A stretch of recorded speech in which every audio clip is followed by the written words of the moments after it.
Assalamu alaikum dear students. Today we are going to discuss plasma membrane.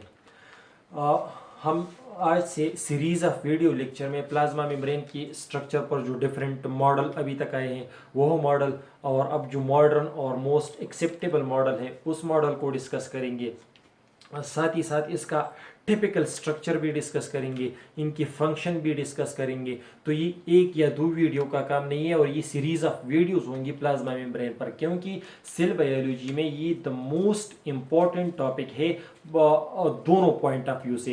एक board के paper के point of view से उमूमन इससे एक लॉन्ग क्वेश्चन आ जाता है और दूसरा एमसीक्यूज पॉइंट ऑफ व्यू से, क्योंकि इस प्लाज्मा मेम्ब्रेन पे हम मल्टीपल एमसीक्यूज यहाँ से तकरीबन 50 to 100 एमसीक्यूज हम इस पे सॉल्व करेंगे। तो शुरू करते हैं प्लाज्मा मेम्ब्रेन को। प्लाज्मा मेम्ब्रेन या सेल मेम्ब्रेन, इसको एक और नाम भी दिया जाता है बायो मेम्ब्रेन। अब इसे बायो मेम्ब्रेन इसलिए कहा जाता है कि जितनी भी लिविंग सेल है उन सारों में ये मेम्ब्रेन पाया जाता है। कोई सेल ऐसा नहीं होगा जिसमें प्लाज्मा मेम्ब्रेन नहीं होगा। जिस सेल का प्लाज्मा मेम्ब्रेन डैमेज हुआ होगा, जिस सेल का प्लाज्मा मेम्ब्रेन इफेक्ट हुआ होगा, वो सेल पर लिविंग सेल नहीं रह सकता। That's why this membrane is called bio membrane. और जितने भी लिविंग ऑर्गेनिज्म है सारों में ये पाया जाता है। इसकी केमिकल कंपोजिशन होती है प्रोटीन एंड फास्फोलिपिड्स। अब ये केमिकल कंपोजिशन, प्रोटीन की अरेंजमेंट कैसे होती है, फास्फोलिपिड्स की अरेंजमेंट कैसे होती है, तो हम इनकी स्ट्रक्चर में डिटेल में डिस्कस करेंगे। लेकिन सिंपली इसकी केमिकल कंपोजिशन में होता क्या है, तो प्रोटीन्स और दूसरा होता है लिपिड्स। लेकिन ये सिंपल लिपिड नहीं बल्कि होते हैं कंजुगेटेड लिपिड्स, फास्फोलिपिड। इसके साथ फास्फेट ग्रुप प्रेजेंट हुआ होता है। इसकी एक और प्रॉपर्टी है कि they are called selectively and semi permeable membrane. ये बहुत ही इंपॉर्टेंट पॉइंट है, selective permeability as well as semi permeability of the plasma membrane. क्यों, किस पॉइंट ऑफ व्यू से ये इंपॉर्टेंट है? यहां पर ब्रैकेट के अंदर मैंने लिखा है कि selective and semi permeable with in a living system. Means जब एक सेल एक लिविंग ऑर्गेनिज्म की बॉडी के अंदर मौजूद होता है, एक लिविंग सिस्टम में मौजूद होता है, वो सेल अपनी प्रॉपर्टीज, अपना फंक्शन परफॉर्म कर रहा होता है, तो उस वक्त इसका जो मेम्ब्रेन है इसे हम semi permeable as well as selectively permeable कहते हैं। वो क्यों कहते हैं इस डायग्राम से मैं वो एक्सप्लेन करूंगा। जबकि अगर आप एक सेल को एक लिविंग सिस्टम से, मींस एक प्लांट सेल, एक एनिमल सेल या एक ह्यूमन सेल, आप आइसोलेट करके इनसे प्लाज्मा मेम्ब्रेन को सेपरेट करके उस प्लाज्मा मेम्ब्रेन को जब आप लैब में डिफरेंट प्रैक्टिकल पर्पसेस या एक्सपेरिमेंटल पर्पसेस के लिए यूज करेंगे, then it is called semi permeable.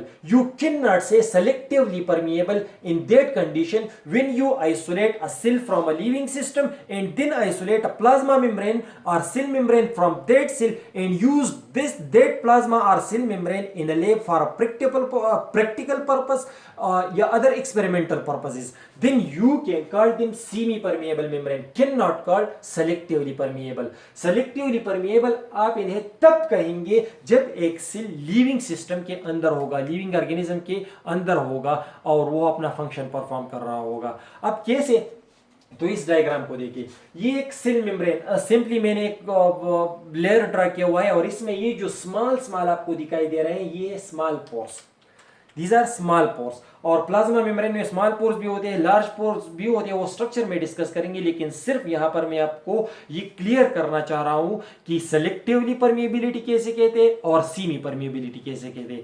अगर ये प्लाज्मा मेम्ब्रेन आपने एक सेल से आइसोलेट करके लैब में आप प्रैक्टिकल पर्पसेस के लिए यूज कर रहे हैं और इस प्लाज्मा मेम्ब्रेन के बाहर से ये स्मॉल एजेंट, स्मॉल मटेरियल ये प्रेजेंट है और आप इसे पास करना चाहते हैं, तो ये जो मटेरियल यहां पर मौजूद है इनका साइज स्मॉल है इस पोर से जो प्लाज्मा मेम्ब्रेन में मौजूद है। तो ये जो मटेरियल है ये आसानी इस प्लाज्मा मेम्ब्रेन को क्रॉस करके अंदर की तरफ चले जाएंगे। So you can call them a semi permeable membrane, क्योंकि ये आप लैब में यूज कर रहे हैं। अब यही स्मॉल पोर है और इसे आप इस लार्ज एजेंट को, लार्ज मटेरियल को अगर आप पास करना चाहे तो ये जो पोर है इनका साइज है स्मॉल और ये जो बाहर मटेरियल है इनका साइज है लार्ज। तो ये can not pass, can not penetrate this small pore. इसके लिए आपको इस मेम्ब्रेन में लार्ज पोर की जरूरत होगी। तो they in such type of condition you can call this membrane is semi permeable. अब हम इसे सेलेक्टिवली परमिएबल क्यों कहते हैं? जब मेरी बॉडी में, आप लोगों की बॉडी में, प्लांट की बॉडी में, अदर एनिमल्स की बॉडी में ये मौजूद हुआ होता है तो हम इसे सेलेक्टिव परमिएबल भी कहते हैं। क्यों सेलेक्टिव परमिएबल कहते हैं? आइए मैं एक्सप्लेन कर देता हूं।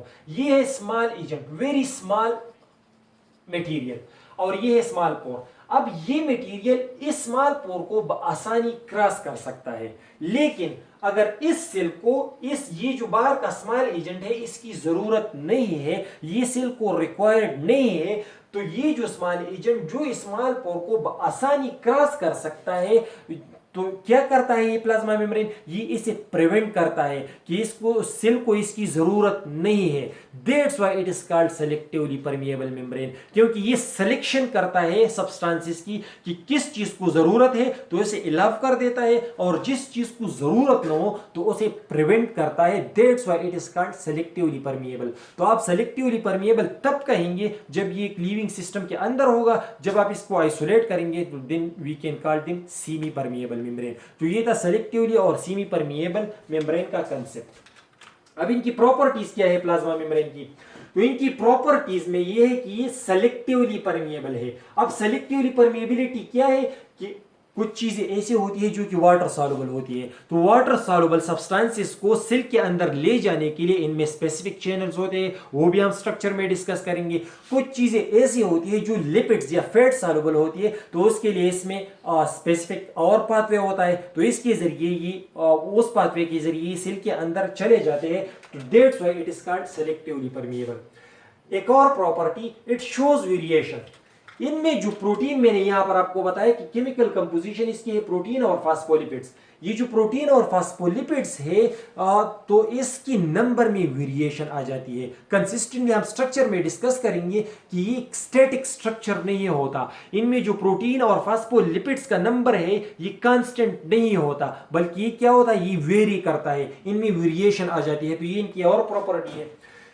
इसी प्रॉपर्टी की बिना पर, इस प्रोटीन और फास्फोलिपिड्स की वेरिएशन की बिना पर, we call them as a dynamic structure. So plasma membrane is a dynamic structure, it is not a static structure. Plasma membrane is a dynamic structure.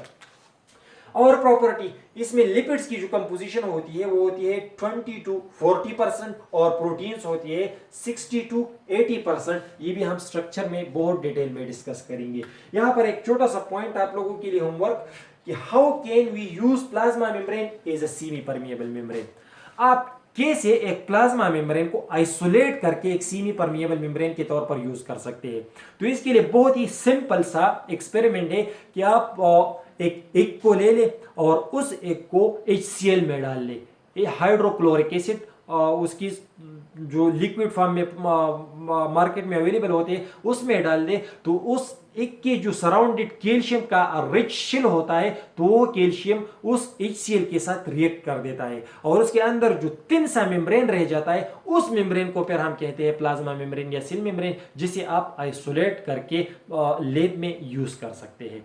Thank you. अगली video में हम और detail में plasma membrane को discuss करेंगे।